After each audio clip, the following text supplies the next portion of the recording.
સર્વને જય શ્રી કૃષ્ણ. આપણે અગાઉ 117ના પાઠમાં શીખ્યા હતા કે જેને સાધન કરવું છે, જેને આ જન્મમાં સાધ્યની પ્રાપ્તિ કરવી છે, તે કામસુખ ભોગવનારના સંગનો ત્યાગ કરે. કામસુખ ભોગવનારનો સંગ એ જ કુસંગ છે. સત્સંગ ન મળે તો કાંઈ નહીં, પરંતુ કામીનો સંગ કરો નહીં. જ્યારે 3-4 જન્મનું તપ એકત્ર થાય ત્યારે જ્ઞાન ગંગા એટલે કે જ્ઞાન મળે છે. ગંગાજી નારાયણના ચરણમાંથી બહાર આવ્યા છે. નારાયણના ચરણમાં ગંગા છે, શિવજીના માથે ગંગા છે. ભગવાનનો વંશ જે સાંભળે તેના વંશનો નાશ કદી થતો નથી.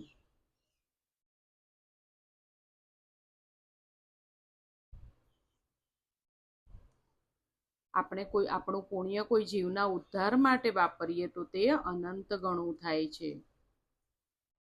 જે સર્વને રાજી કરે છે તેને ત્યાં સર્વેશ્વર આવે છે. રાત્રે ક્યારેક સારું સ્વપ્ન દેખાય, એ સારું સ્વપ્ન હોય તો એ પછી સુવાય નહીં. વૈષ્ણવો અતિ આતુર ન થાય ત્યાં સુધી ભગવાનનો જન્મ થતો નથી. પ્રભુ કહે છે કે મારા ભક્તોનું હું ચારે તરફથી રક્ષણ કરું છું, એટલે ચતુર્ભુજ રૂપે પ્રાગટ્ય થયું છે. હવે આગળ જોઈશું. સચ્ચિદાનંદ રૂપાય વિશ્વોત્પત્યાદિ હેતવે તાપત્રય વિનાશાય શ્રી કૃષ્ણાય વયમ નમઃ. જે જગતની ઉત્પત્તિ, સ્થિતિ અને વિનાશનો હેતુ છે તથા જે ત્રણેય પ્રકારના તાપોના નાશ કરવાવાળા છે એવા સચ્ચિદાનંદ સ્વરૂપ ભગવાન શ્રી કૃષ્ણને અમે વંદન કરીએ છીએ. અગાઉ આપણે રામચંદ્રજીની કથા સાંભળી રહ્યા હતા. આપણે સાંભળ્યું હતું કે જ્યારે રામચંદ્રજીનો જન્મ થયો તો સૂર્ય ભગવાન છે આગળ વધવા જ તૈયાર ન હતા. ચંદ્રને બહુ દુઃખ થયું કે હું આપના દર્શન ના કરી શક્યો. ત્યારે રામચંદ્રજીએ ચંદ્રને કેવી રીતે ધીરજ આપી? ચંદ્રને કીધું કે હું ભવિષ્યમાં કૃષ્ણ અવતાર ધારણ કરીશ ત્યારે તને એકલાને જ દર્શન આપીશ, અને હું રાત્રે 12 વાગે આવીશ એટલે તને લાભ મળશે. અને એટલે રામચંદ્રજીએ ચંદ્રનું નામ ધારણ કર્યું. આપણે રામચંદ્રજી કહીએ છીએ ને, એટલે ચંદ્રનું નામ ધારણ કર્યું. જે રાત્રે જાગે છે તેને કનૈયો મળે છે, રાત્રે જે સૂતો હોય તેને કનૈયો મળતો નથી. જાગવું એટલે શું? રાત્રે જાગવું જોઈએ, પણ જાગવું એટલે શું? જાનિએ જીવ તબહી જગ જાગા, જબ સબ વિષય વિલાસ વિરાગા. સંપૂર્ણ ભૂત પ્રાણીઓને માટે જે રાત્રિ છે, નિત્ય શુદ્ધ પરમાનંદને પ્રાપ્ત કરવા તરફ જેઓ દ્રષ્ટિ પણ કરતા નથી. ફરી જોઈએ. સંપૂર્ણ ભૂત પ્રાણીઓને માટે જે રાત્રિ છે, નિત્ય શુદ્ધ પરમાનંદને પ્રાપ્ત કરવા તરફ જેઓ દ્રષ્ટિ પણ કરતા નથી, તે નિત્ય શુદ્ધ પરમાનંદમાં યોગી પુરુષ જાગે છે, તેમાં રમમાણ રહે છે. અને જે પ્રાણીઓ નાશવાન ક્ષણભંગુર સાંસારિક સુખોમાં જાગે છે તે રાત્રિ સમાન છે. સાંસારિક સુખોમાં રાચનારને માટે પરમાનંદ રાત્રિ સમાન છે. શું કીધું? સાંસારિક સુખોમાં રાચનારના માટે પરમાનંદ રાત્રિના સમાન છે. તેવા પુરુષોને પરમાત્માનું જ્ઞાન થતું નથી. વસુદેવજી દેવકીની સ્થિતિ જુઓ. સંપત્તિ ગઈ, રાજ્ય ગયું, સંતતિ ગઈ, અપરાધ વગર હાથ પગમાં બેડીઓ પડી, તેમ છતાં આવા દુઃખમાં પણ ભગવાનનું સદા સ્મરણ કરે છે. માટે દુઃખમાં પ્રભુના નામનું વિસ્મરણ ન થાય તે ખાસ જોજો. દુઃખમાં સાવધાન રહીને જે ઈશ્વરનું ભજન કરે છે તેને ત્યાં ભગવાન આવે છે. વિદ્યારણ્ય સ્વામીએ કહેલું છે, નળ રામ જેવાના જીવનમાં દુઃખના પ્રસંગો આવ્યા છે, તો આપણો તો શું હિસાબ છે? તેથી દુઃખથી ડરશો નહીં. વિયોગમાં કથા થાય, સંયોગ થયો એટલે કથા બંધ. જીવને ઈશ્વરનો વિયોગ હોય ત્યાં સુધી કૃષ્ણ કથા. જીવ ઈશ્વરના મિલન પછી કથા કેવી? ભાગવતમાં 10મા સ્કંદના 14મા અધ્યાયમાં અને સુદામા ચરિત્ર વખતે શુકદેવજીને પ્રેમને દબાવવો પડ્યો છે. પ્રેમમાં સમાધિ લાગી જાય તો રાજાનું શું થાય? દશરથજીએ બાલ સ્વરૂપ જોયું. રામચંદ્રજીનો જન્મ થયો તો દશરથજીએ બાલ સ્વરૂપ જોયું. હૃદય ભરાયું. દશરથને થયેલા આનંદનું વર્ણન કરવાની શક્તિ સરસ્વતીમાં પણ નથી. રામ દશરથની 4 આંખ મળી. રામલાલાએ ગાલમાં સ્મિત હાસ્ય કર્યું. દશરથજી રામજીની જીભ ઉપર મધ ચાટાડવા લાગ્યા. દશરથ રાજાએ વશિષ્ઠને વેદ મંત્રો બોલવાનું કહ્યું. વશિષ્ઠજી કહે છે કે રામના દર્શન કરીને વેદો તો શું, મને મારું નામ પણ ભૂલાઈ ગયું છે. હું કયો મંત્ર બોલું? દર્શનમાં નામરૂપ ભૂલાય ત્યારે દર્શનનો આનંદ આવે છે. બ્રહ્મ દર્શનનો આનંદ આવે છે.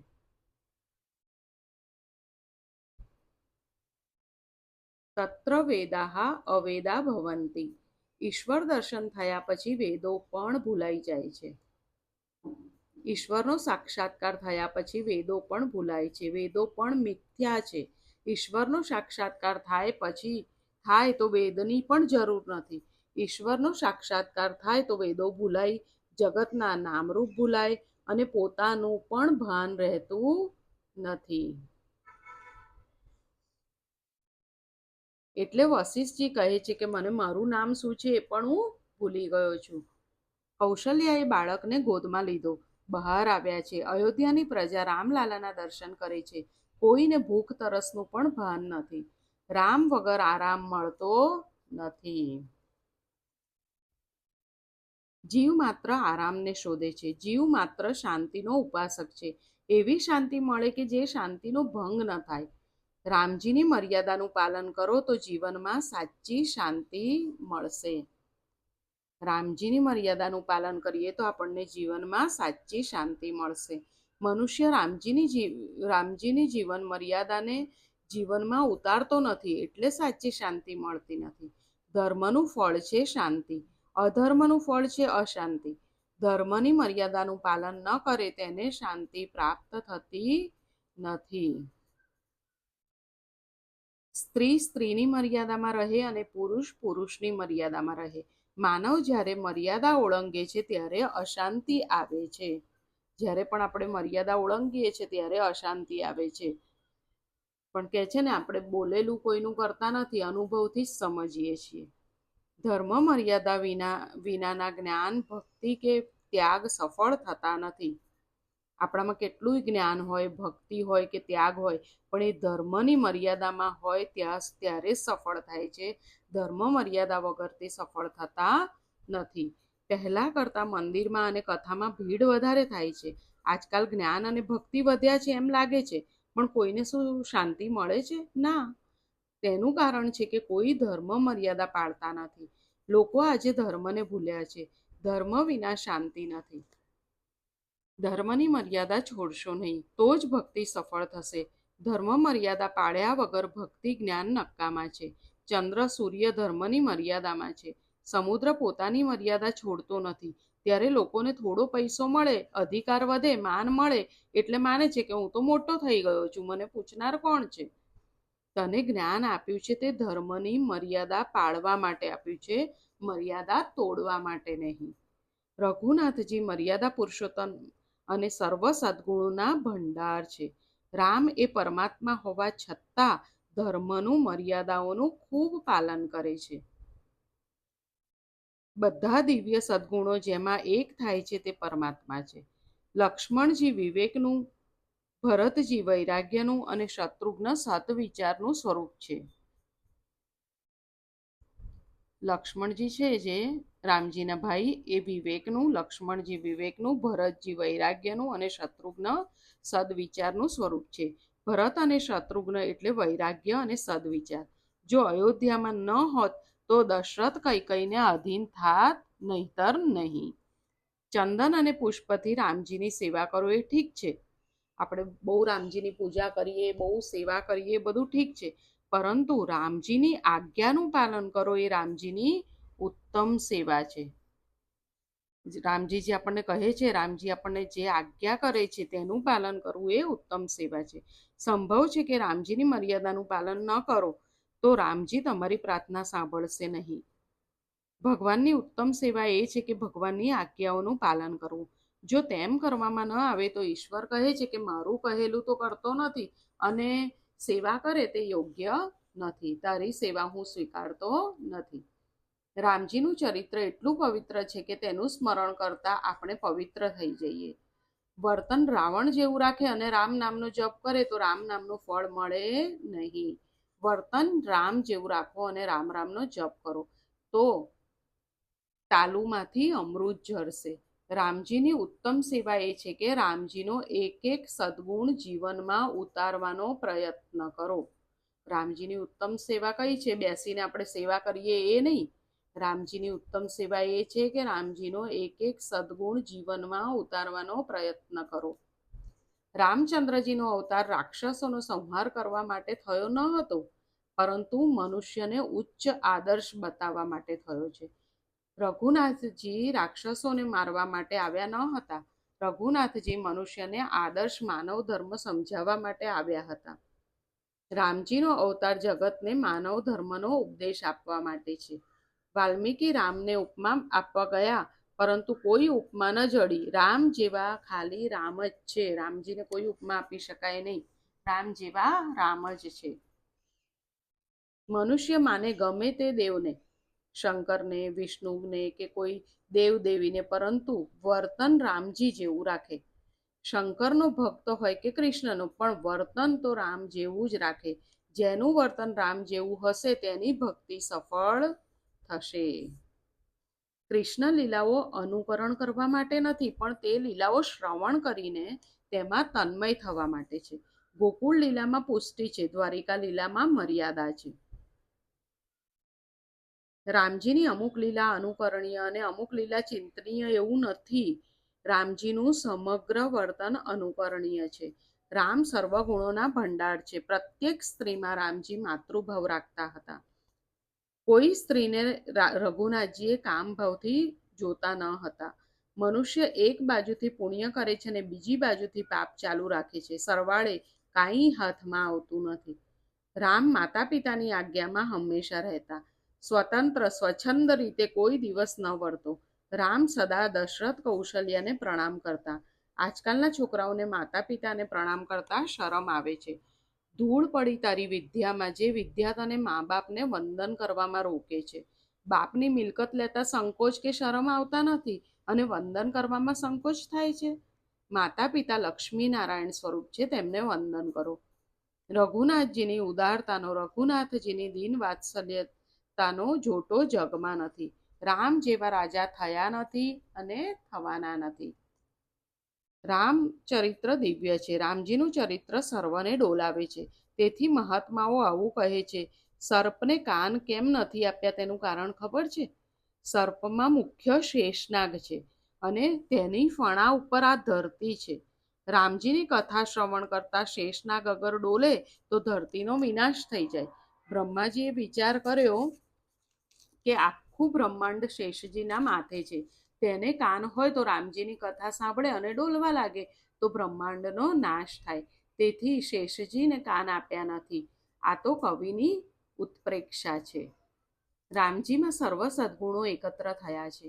રામચંદ્રજી એક પત્ની વ્રત પાળે છે. વડીલોનું જેટલું સારું અનુકરણીય લાગ્યું તેટલું જ તેમણે જીવનમાં ઉતાર્યું છે.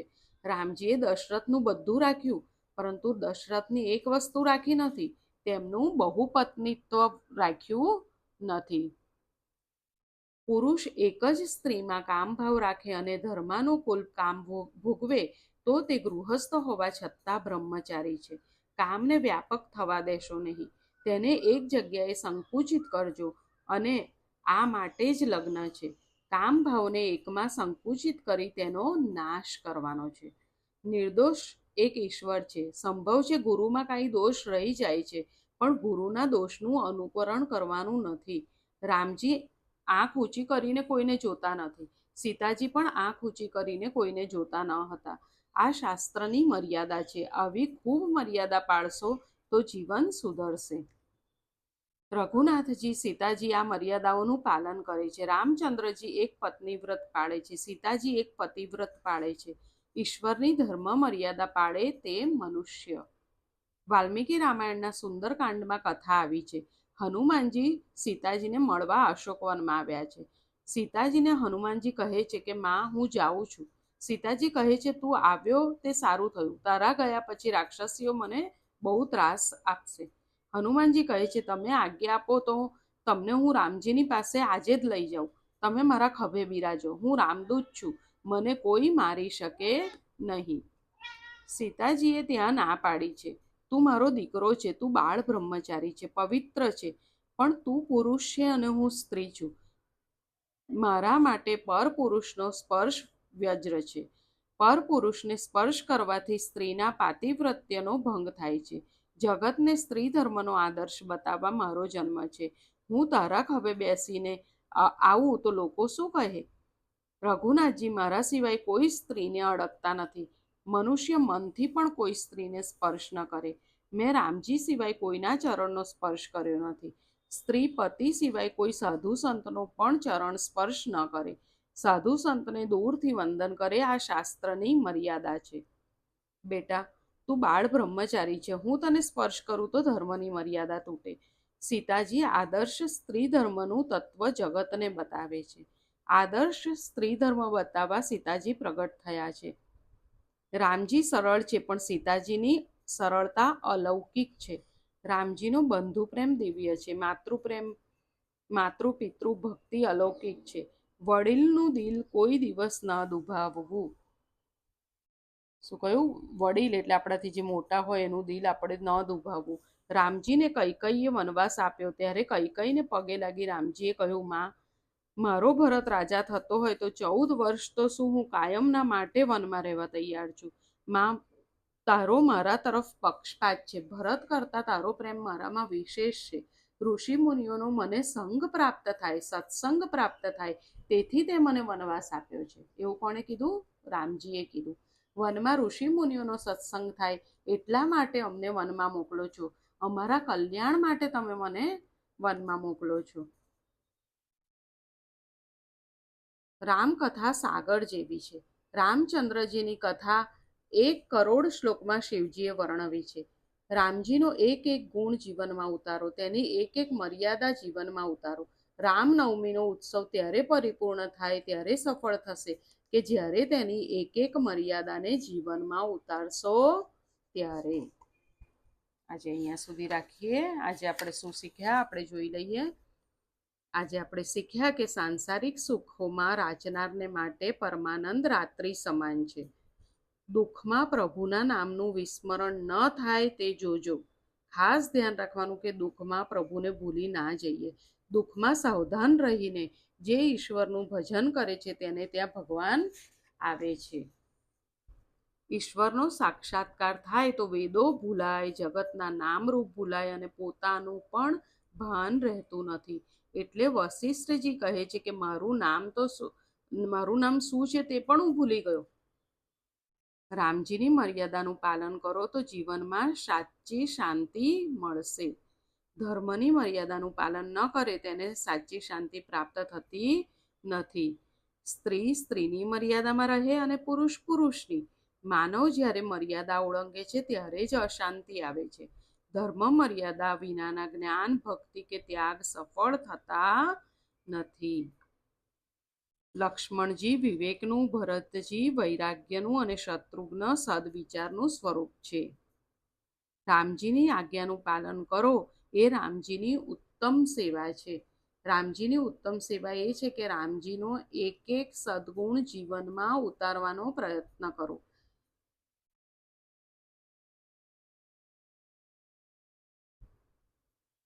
વર્તન રામ જેવું રાખે. જેનું વર્તન રામ જેવું હશે તેની ભક્તિ સફળ થશે. બીજું આપણે એ પણ શીખ્યા કે વડીલનું દિલ કોઈ દિવસ દુભાવવું જોઈએ નહીં. આજે અહીંયા સુધી રાખીએ. ફરી જલ્દી મળીએ. સર્વને જય શ્રી કૃષ્ણ.